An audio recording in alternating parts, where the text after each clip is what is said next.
ምናልባት የምፈልገው ቦታ አልደረስኩ ይሆናል፣ ግን የማይስፈልገኝ ቦታም ስላላደረስከኝ አመሰግናለሁ። ስለዚህ ቀንና ጊዜም አመሰግናለሁ። ላመሰግንህ ብዙ ምክንያቶች አሉኝ፣ ላላመሰግንህ ግን ብዙ ምክንያቶች የሉኝም። በቃ እንዲሁ ስለ ሁሉ ነገር አመሰግናለሁ። ስለ ምህረትህ፣ ስላሳለፍከኝ መከራዎች፣ ስለገጠሙኝ ችግሮችና ደግሞ ዛሬ ላይ እንድቆም ስላረካቸው ነገሮች አመሰግናለሁ። እግዚአብሔር ስለ ሁሉ ነገር እናመሰግናለን። ስለ የዕለት ኑሯችን፣ ከጎናችን ስላሉት ሰዎች፣ ስላሳለፍከን መከራና ስለምታሳየን ብርታት እኔ አመሰግናለሁ። እግዚአብሔር ስለዚህ ህይወት እናመሰግናለን። ስለማይቆጠሩ ብዙ ውለታዎችህ እናመሰግናለን። ጌታ እግዚአብሔር ስላሳለፍከን መከራዎች እናመሰግናለን። ከኋላችን ስላሉት ስለሚያበረቱን ሰዎች እናመሰግናለን። ከፊታችን ደግሞ ስለሚጠብቁን መልካም ሰዎች እናመሰግናለን።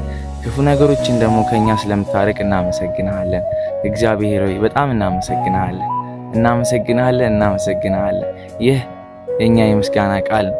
ውለታህን ባንመልስም እግዚአብሔር እናመሰግናለን። ስለሆንክልንና ስለምታደርግልን ነገር በሙሉ እናመሰግናለን። ቀሪ ዘመናችንንም አንተ ባርክ። ነገሮችን በሙሉ አሳልፈን ሰጠን። ህይወታችንን አንተ ምራ። ነገራችሁን ሁሉ ለእግዚአብሔር አሳልፋችሁ